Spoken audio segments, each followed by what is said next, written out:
귀한 은혜와 축복이 넘쳐나기를 소망합니다. 우리 앞에 사람, 옆집 사람 인사합시다. 부끄럽지 않은 삶을 삽시다. 자, 오늘 설교 제목은 부끄럽지 않은 삶입니다. 부제는 부부 회복입니다. 5월 21일이 무슨 날인지 혹시 아시나요? 네, 부부의 날입니다.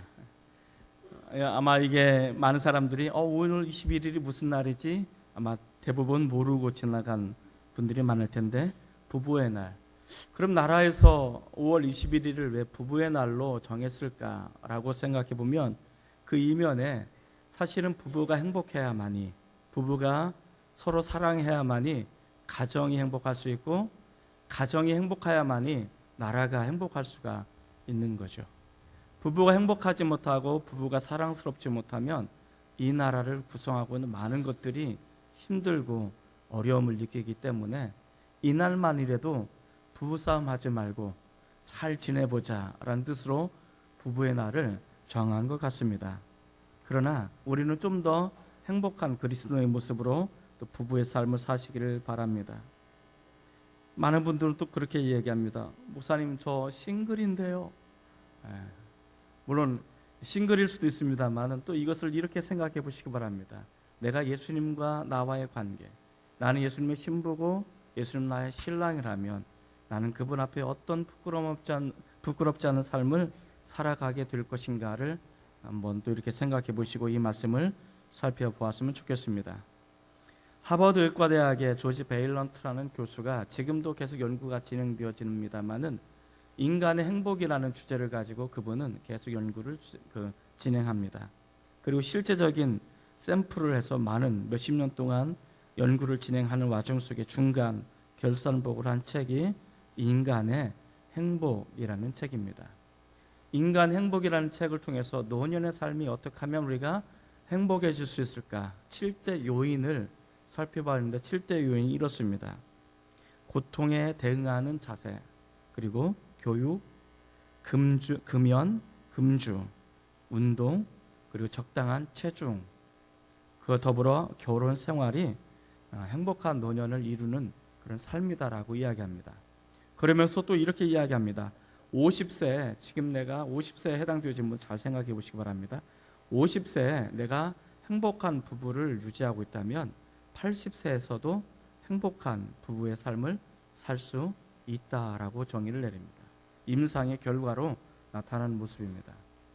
이 말을 뒤집으면 내가 50세 전후에서 내가 행복하지 않은 것 같은데라고 생각한다면 행복해지려고 노력을 하십시오. 그러면 마지막 노년에까지 여러분들은 행복한 삶을 살 수가 있을 겁니다. 반면에 지금 현재 내가 그렇지 못한 상황에서 그대로 방치한다면 남은 인생도 결코 행복이 찾아오지 않는다라는 것을 임상을 통해서 우리에게 이야기해 주고 있습니다. 부부라는 것은 가장 행복한 순간을 누리는 그런 사람들이 부부입니다. 그러나 가장 불행한 삶을 살아가는 사람들도 부부입니다. 행복하기 위해서 결혼을 했는데 아쉽게도 행복보다는 불행한 삶을 더 많이 살아가는 것이 요즘 시대가 아닌가 생각됩니다. 부부는 사랑과 신뢰를 통해서 충만한 삶을 사는 것이 부부입니다. 그러나 불신과 증오에 찬 삶을 살기도 하는 것이 부부인 것 같습니다. 부부는 자신을 기꺼이 희생하고 감내하면서 상대방을 위해서 밑거름이 되어주는 그것이 부부인데 요즘은 자신의 이기심을 채우기 위해서 또 상대방을 수단으로 사용하는 것이 부부인 것 같습니다. 그래서 언제부턴가 상대방의 그 부족한 부분을 채워주기보다는 나에게 필요한 것들을 채우기 위해서 결혼을 하는 것이 요즘 시대가 아닌가 생각이 듭니다. 결혼이라는 것은 늘 그런 것 같습니다. 결혼이라는 것은 사랑해서 하는 것이지 어떤 조건이 채워져서 하는 것은 불행한 길로 나가는 모습이지 않는가 생각이 듭니다. 많은 사람들이 결혼을 두려워하고 또 결혼을 하지 않는 이유 중에 하나가 내가 상대방에게 무엇인가를 요청하고 요청한 것이 내 인생에 채워지지 않을 것 같기 때문에 우리는 결혼에 주저하고 또 하지 않는 그런 모습을 갖게 됩니다. 그래서 결혼은 사랑이 아니라 조건이 되어져 버린 그런 시대의 아픔을 우리가 가지고 있는 것이 아닌가 생각이 듭니다. 그래서 결혼은 멋모를 때 하는 게 가장 좋은 것 같아요. 알면 점점 힘들어지는 것 같습니다. 그래서 10가지 중에 2-3가지만 맞으면 후딱 결혼하십시오. 그거 다 맞추면 평생 가도 못합니다. 아멘을 안 하시는 거 보니까. 25절 말씀을 한번 같이 읽어보도록 하겠습니다. 25절입니다. 자, 시작. 아담과 그의 아내 두 사람이 벌거벗었으나 부끄러워하지 아니하니라.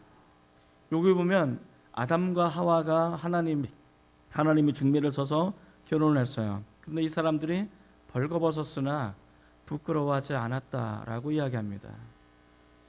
저는 좀 배가 나와서 좀 부끄러운 것 같긴 합니다만은, 어쨌든 간에 여기서 부끄러워하지 않았다라는 것은 무엇을 의미하냐면 숨김이 없다라는 뜻입니다. 상대방에 대해서 비밀이 없다, 감추는 것이 없는 정직한 그런 신뢰의 모습을 이야기해 주고 있습니다. 여러분들은 배우자에 대해서 혹은 가족에 대해서 숨기는 것이 없으십니까? 여러분들은 배우자에 대해서 정직하고 무엇이든지 다 오픈했을 때 부끄러운 부분이 없으십니까? 없으셔야 합니다. 그것은 내가 완벽하다라고 이야기하는 것을 원하지 않습니다. 내가 그 완전한 모습을 가지라고 요청하지도 않습니다. 늘 우리는 부족한 것을 서로 압니다. 내가 어떤 것이 부족한지 압니다. 그러나 내가 부족하고 연약한 것을 안다고 할지라도 그것이 나에게 부끄러움의 모습은 되지 않는다라는 것입니다. 진정한 것은 내가 뭔가 감추고 뭔가 숨기고 비밀을 가지고 있을 때 우리는 부끄러움이 되는 것입니다. 아내에 대해서 나는 정직해야 됩니다. 그리고 남편에 대해서 나는 정직한 삶을 살아야 됩니다. 그리고 부모는 자녀에 대해서 정직해야 되고 자녀는 부모에 대해서 정직해야 됩니다. 그것이 부끄럽지 않은 삶의 모습으로 살아가게 됩니다. 그런데 요즘은 서로가 비밀이 너무 많은 것 같아요. 상대방이 내 이 부분을 알면 안 되는 것 같아요. 그래서 휴대폰에도 보면 공유가 서로 안 되는 것 같아요. 혹시 남편이 내 카톡을 보지는 않을까? 혹은 아내가 남편의 내 카톡을 보지는 않을까? 보면 어때요? 그런데 보면 뭔가 큰일 날 것 것처럼 여겨지는 것. 이것은 부끄러운 거예요. 그것에선 비밀이 없어야 되는 것입니다. 다 알려져야 되는 것입니다. 이것이 부끄럽지 않은, 이 아담과 하와 이 두 사람은 벌거벗었으나 비님이 없기 때문에 어떤 것이든 다 오픈해서 부끄럽지 않은 삶을 살고 있다라고 이야기합니다. 혹은 결혼하지 않으신 분들은 이것을 이렇게 좀 받아들였으면 좋겠습니다. 내가 하나님과 나와의 관계 속에서, 물론 기혼자도 마찬가지입니다만, 하나님과 나와의 사이에서 내가 부끄럽지 않은가, 내가 부끄러운 부분은 없는가 살펴보시길 바랍니다. 만약에 내가 하나님이 나에게 찾아오셨을 때, 내 마음의 문을 여셨을 때 내가 연약함이 있다는 거 알아요. 부족한 거 있다는 거 알아요. 그럼에도 불구하고 내가 하나님 앞에 뭔가 감춰두려고 하는 부분이 있다면 나는 하나님 앞에 부끄러운 삶을 살고 있는 것입니다. 우리는 부끄럽지 않은 삶을 살았으면 좋겠습니다. 그런 은혜가 이 시간 우리 모두에게 넘쳐났으면 좋겠습니다. 자, 그렇다면 우리가 부끄럽지 않은 삶을 살기 위해서 우리는 어떻게 해야 되는가? 어떤 영적인 결단을 해야 되는가? 첫째로 우리는 돕는 배필이 되어야 합니다. 따라해 볼까요? 돕는 배필이 되어야 합니다. 2장 18절 말씀을 한번 같이 읽어볼까요? 2장 18절입니다. 자, 시작. 여호와 하나님이 이르시되 사람이 혼자 사는 것이 좋지 아니하니 내가 그를 위하여 돕는 배필을 지으리라 하시니라. 하나님께서 뭐라고 말씀하시냐면 사람이 홀로 사는 것은 좋지 않다라고 말씀을 합니다. 그런데 한국 사회를 지배하는 키워드 2가지 있다면 그것은 혼밥 시대입니다. 혼자 밥 먹는 시대. 또 하나의 키워드가 있다면 각자 도생의 길이라는 이야기입니다. 남들이 도와주지 않습니다. 내가 살아남기 위해서는 내가 혼자 각자 도생의 길을 찾아야 한다라고 이야기합니다. 이것은 우리가 병들어 있다는 이야기입니다. 우리 사회가 뭔가 잘못 흘러가고 있다는 이야기입니다. 사람은 홀로 살아갈 수가 없는 시대입니다. 사람은 더불어 살아가야 됩니다. 이것이 가장 작은 단위가 가정입니다. 이것을 좀 더 확대하는 것이 교회 공동체고, 이것을 좀 더 확대하는 것이 나라와 민족입니다. 우리는 사실은 더불어 살아가야 됩니다. 하나님께서 홀로 살아가는 것은 좋지 않다라고 이야기합니다. 그래서 더불어 살아갈 것을 이야기하고 그를 위해서 돕는 배필을 두셨다라고 이야기합니다. 돕는 배필이라는 단어에는 세 가지 의미가 있습니다. 첫 번째 의미는 반대하면서 돕는다라는 의미가 있습니다. 따라해 볼까요? 반대하면서 돕는다. 이게 돕는 배필이 가져오는 모습입니다. 자, 부부지간에 반대하면서 도와야 되는 입장을 가져야 됩니다. 자, 제가 사업을 한다고 칩시다. 여러분, 제가 이런 사업을 구상하고 있습니다. 여러분 의견은 어떠세요? 라고 물으면 여러분들은 좋아요, 괜찮을 거예요, 잘 될 거예요, 대박 날 거예요, 뭐 이렇게 할 수 있습니다. 근데 진심이 남겨져 있지 않죠. 이것이 뭐냐면 형식적으로 대답할 수 있다는 것입니다. 그런데 내가 아내에게 여보 나 이런 사업을 할 거야 라고 물으면 아내가 곰곰이 생각하죠. 아마도 어떤 분들은 금식하면서 기도할 것입니다. 왜냐하면 가족이니까. 그리고 이것은 된다 안 된다라고 진지하게 나에게 조언해 줄 겁니다. 이것이 반대하면서 돕는 것입니다. 진짜로 반대하는 것은 가장 가까운 사람이어야 합니다. 그런데 반대만 해서는 안 됩니다. 그 반대하면서 어떻게 도울 것인가를 하는 것, 이것이 돕는 배필이라는 단어에 담겨져 있습니다. 내가 사업을 실패하다가 많은 사람들이 나에게 위로할 수 있습니다. 안 됐어요. 하나님 특별한 뜻이 있겠죠. 또 다른 목적이 있을 거예요 라고 말할 수 있습니다. 그러나 나의 아픔에 동참하고 우리는 다시 일어날 수 있을 거라고 나에게 힘을 주고 위로해 줄 수 있는 것은 옆에 있는 사람이라는 것입니다. 이것이 돕는 배필에 담겨져 있는 의미입니다. 두 번째 돕는 배필이라는 것은 동등하게 돕는 자라는 의미가 담겨져 있습니다. 동등하다는 것입니다. 아내와 남편은 동등합니다. 남성과 여성은 동등합니다. 이 동등하다라는 것은 거울에 비친 또 다른 나의 모습이라는 뜻이 담겨져 있습니다. 따라해 볼까요? 거울에 비친 또 다른 나의 모습. 이야기는 뭐냐면 혹시 부부지간에 같이 오셨네요. 이런 거예요. 여러분의 아내의 얼굴은 남편의 얼굴입니다. 그리고 여러분의 남편의 얼굴은 아내의 얼굴입니다. 자기 얼굴만 열심히 찍어 발라서 오면 안 되는 거예요. 그건 왜냐하면 아무리 아름다워도 남편이 죽을 상이면 아내가 아무리 아름다워도 아내의 얼굴은 남편의 얼굴인 거예요.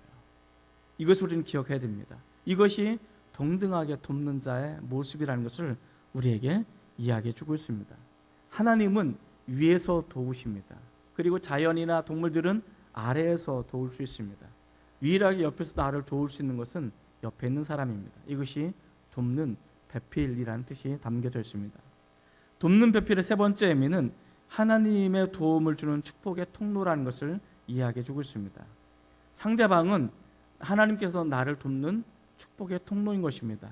내 부족한 부분을 채워주는 통로가 내 상대방인 것입니다. 그래서 우리는 상대방을 향해서 이렇게 고백해야 됩니다. 당신은 하나님이 나에게 주신 축복의 통로입니다 라고 고백을 하셔야 됩니다. 숙제입니다. 여러분들은 남편에게 혹은 아내에게 당신은 하나님이 나에게 주시는 축복의 통로입니다 라고 고백하시기 바랍니다. 이렇게 말하지 마십시오. 돈 좀 많이 좀 벌어와. 이게 뭐야?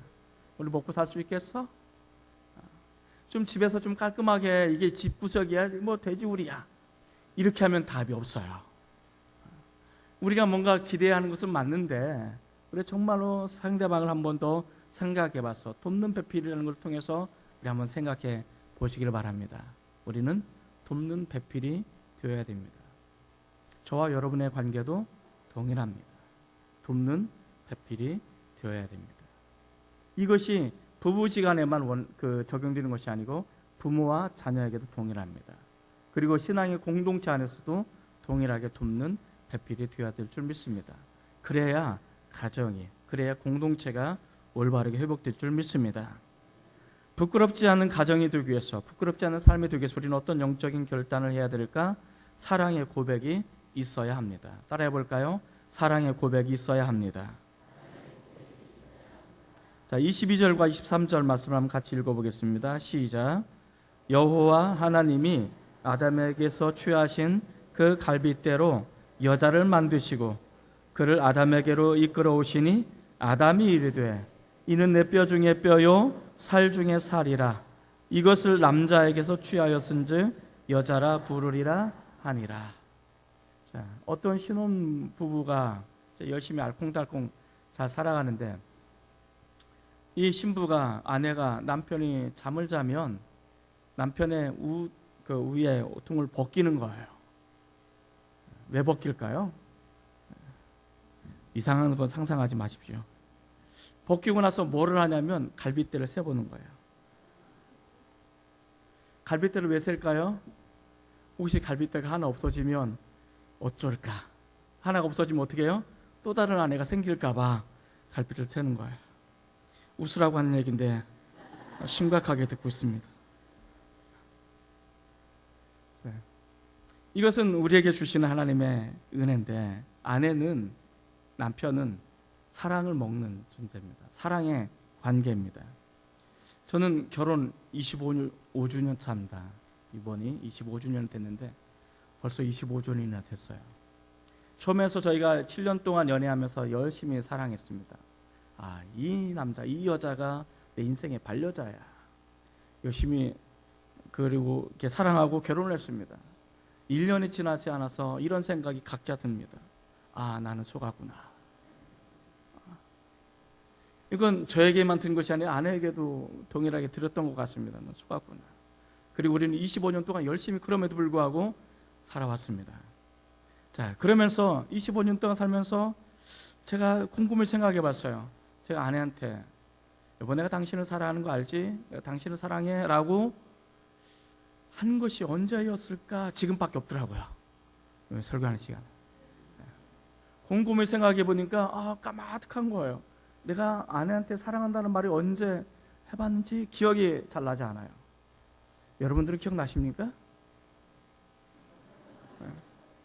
제가 물어볼 사람한테 물어봐야 되죠? 이게 까마득한. 그렇다고 해서 내가 사랑을 하지 않는 것이 아니에요. 그런데 중요한 것은 이 고백이 왜 중요하냐면 아무리 아름다운 악보가 있어도 악보는 불려지지 않으면 소용이 없더라고요. 노래가 되지 않아요. 종이 있으면 울려야 종의 제맛이 납니다. 저는 이것을 안 치는데 하도 안 치니까 이게 울리지도 않아요. 어쨌든 사랑이라는 것은 고백하지 않으면 큰 의미는 없습니다.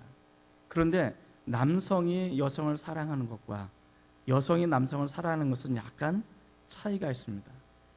남성이 여성을 사랑하는 것은 남성은 시각적이고 여성은 청각적입니다. 그래서 만약에 내가 남편이 나를 사랑할 때 아름다워요, 사랑스러워요 라고 고백하게 됩니다. 근데 여성분들이 남성에게 사랑할 때는 이런 고백합니다. 당신 예뻐요, 멋있어요 라는 것보다도 당신은 나에게 참으로 귀한 존재입니다 라고 존경을 표시하는 것이 남자에게는 가장 아름다운 고백이 됩니다. 이것이 남자는 아내의 칭찬, 가족의 칭찬을 먹고 자라는 존재입니다. 그래서 남성은 참 바보 같아요. 엉덩이 두드려주고 잘한다라고 칭찬만 해주면 물불 안 가리고 일을 합니다. 그리고 그거 다 아내에게 가져다 줍니다. 참 쉽죠. 근데 아내도 똑같습니다. 아내 똑같습니다. 뭐라고 말하면 여성은 뭐가 발달했다고요? 청각. 이것을 누가 제일 잘하냐면 제비들이 제일 잘합니다. 제비들이 속삭거립니다. 누님 오늘 예쁘십니다. 멋지십니다. 아름다우십니다. 그러면 또 그거에 혹하고 넘어가가지고 진짜 그런 줄 알고. 자, 그런데 그 이야기를 누구한테 들어야 되냐면 남편한테 들어야 됩니다. 남편한테 당신 정말 예뻐요. 아름다워요. 당신이 얼마나 아름다운 당신 모르시죠? 이런 고백을 하면 싫어도 되게 좋아요. 그래서 장미꽃 송이 하나 딱 가지고 나한테 지금까지 살아줘서 고마워요라고 고백하면 게임 끝이에요. 많이 안 벌어도 돼요. 왜냐하면 그것을 먹고 자라기 때문에. 그렇기 때문에 우리는 이 부분을 알아야 됩니다. 그래서 사랑이라는 것은 바로 그와 같습니다. 그런데 지금 현재 이 아담이라는 사람이 하와를 보고서 최고의 고백을 합니다. 뭐라고 고백을 하냐면 당신은 나의 뼈 중에 뼈요 살 중에 살입니다. 수많은 세레나데가 있고 고백이 있는데 뭐 무식하게 뼈가 뭐고 살이 뭐예요 이렇게 말할 수 있는데, 히브리 사람들의 정신을 가지고 이것을 읽어보면 다릅니다. 히브리 사람들은 사람은 뼈와 살로 이루어져 있다라고 이해하고 있습니다. 사람에게 있어서 뼈가 없으면, 사람에게서 살이 없으면 아무런 무의미한 존재인 거예요. 그래서 사람은 뼈와 살이 제일 중요한 요소가 되는 거예요. 이 뼈 중에 뼈요 살 중에 살이라는 것은 당신은 나에게 있어서 없어서는 안 될 나의 생명과 같은 그런 존재입니다 라는 고백이 이 고백인 거예요. 그러니까 당신은 나에게 뼈 중에 뼈요 살 중에 살이라는 것은 다른 건 다 없어도 당신만 있으면 돼요. 당신이 없으면 나는 살아갈 수가 없어요. 이런 고백이 바로 이 고백인 거예요. 그러니까 이 아담이 얼마나 놀라운 고백을 한 겁니까? 이 고백을 가지게 되어질 때 이 아름다운 가정을 이루게 된다라고 이야기합니다. 사랑의 고백을 꼭 해보시기를 주의 이름으로 부탁을 드립니다. 또 우리가 부끄럽지 않은 가정이 되기 위해서는 우리는 어떤 영적인 결단을 해야 되는가? 세 번째, 부모를 떠나 한 몸을 이루는 그런 결단이 있어야 됩니다. 따라해 볼까요? 부모를 떠나서 한 몸을 이루어야 합니다. 자, 24절 말씀을 한번 같이 읽어보겠습니다. 24절입니다. 자, 시작. 이러므로 남자가 부모를 떠나 그의 아내와 합하여 둘이 한 몸을 이룰지로다. 자, 여기 보면 세 가지가 우리에게 요청합니다. 첫 번째는 부모를 떠나야 된다는 것입니다. 여기 떠나다라는 것은 멀리 이사라는 이야기가 아닙니다. 떠나다라는 것은 인격적으로, 영적으로, 경제적으로 독립하다라는 뜻이 담겨져 있습니다. 결혼을 하면 부모로부터 독립을 해야 됩니다. 제일 먼저 경제적으로 독립을 하셔야 됩니다. 그리고 영적으로 독립을 해야 됩니다. 그리고 정서적으로 독립을 해야 됩니다. 이것이 인격적인 독립을 의미합니다. 많은 사람들은 결혼했음에도 불구하고 여전히 엄마로부터, 때로는 아빠로부터 코칭을 받고 있습니다.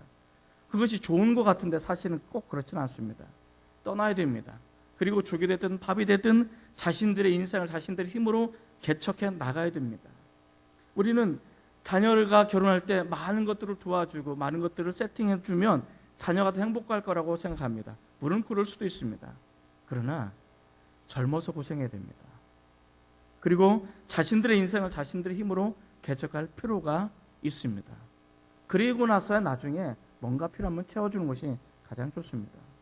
가장 중요한 것은 독립, 인격적인 독립이 제일 중요합니다. 그런데 요즘은 파워우먼 시대죠. 엄마의 전성 시대입니다. 유치원 때부터 엄마가 다 정해준 대로 갑니다. 학원도 엄마가 정해준 대로 갑니다. 그리고 그렇게 해서 초등학교, 중학교, 고등학교로 올라갑니다. 대학도 엄마가 정해줘야 됩니다. 심지어는 대학에 들어가서 엄마 내가 무슨 과목 신청해야 돼요? 라고 묻기도 합니다. 그래서 엄마가 이런 과목 들어라고 신청을 해주기도 합니다. 그 사람이 결혼해서 사회 나가서 과연 온전한 한 인격체로 살아갈 수 있을까? 절대로 없습니다. 살아갈 수가 없습니다. 그래서 끊임없이 엄마의 종속되어진 삶을 삽니다. 자, 누가 살아가는 겁니까? 아들의 인생, 딸의 인생을 살아갑니까? 아니면 부모가, 자녀가 부모 인생을 대신 살아주는 것입니까? 자녀가 부모 인생을 대신 살아주는 꼴이 됩니다. 자녀의 인생은 없어요. 자기 인생은 없이 부모가 원하는 모습대로 살아갈 뿐입니다. 그것은 자기 인생이 아닙니다. 하나님께서 부모를 떠나라는 것은 바로 그와 같은 것입니다. 자기 인생은 자기가 주도적으로 책임지고 그렇게 살아가야 자신의 인생을 개척해 나아갈 수가 있습니다. 자, 그래서 사실은 우리는 부모는 떠나보내야 됩니다. 자녀를 떠나보내십시오. 인격적으로 독립시키십시오.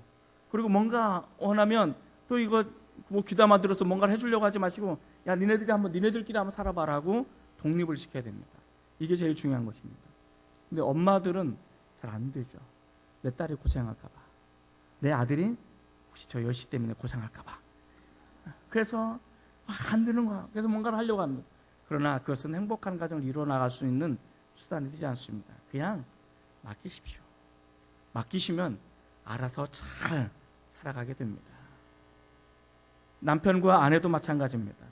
두 번째는 둘이 연합을 이루어야 됩니다. 연합이라는 건 다른 게 아닙니다. 한번 이게 두 주먹을 이렇게 한번 보십시오. 한번 이렇게 보십시오.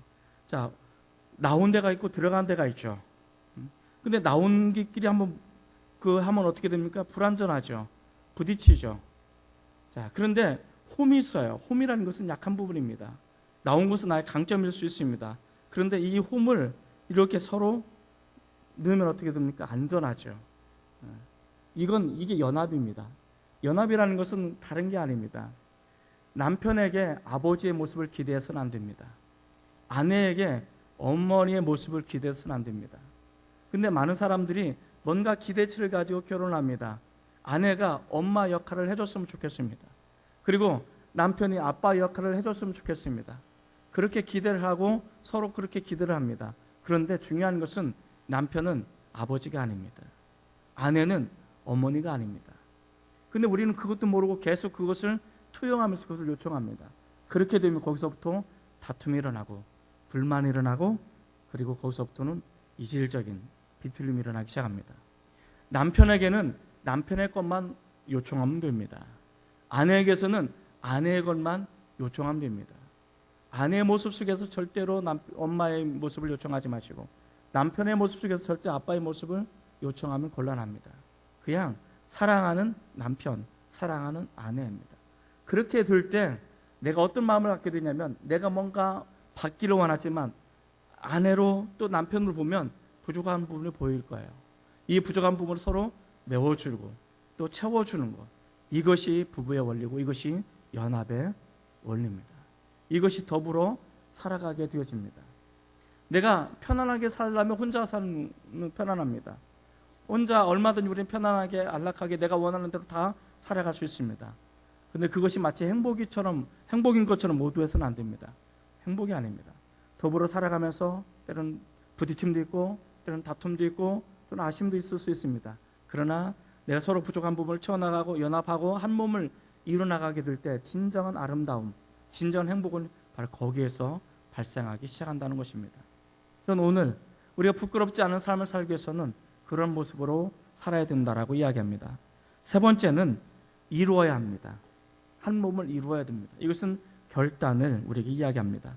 내가 아무리 머리로 알고 있어도 그것을 행하지 않으면 소용이 없습니다.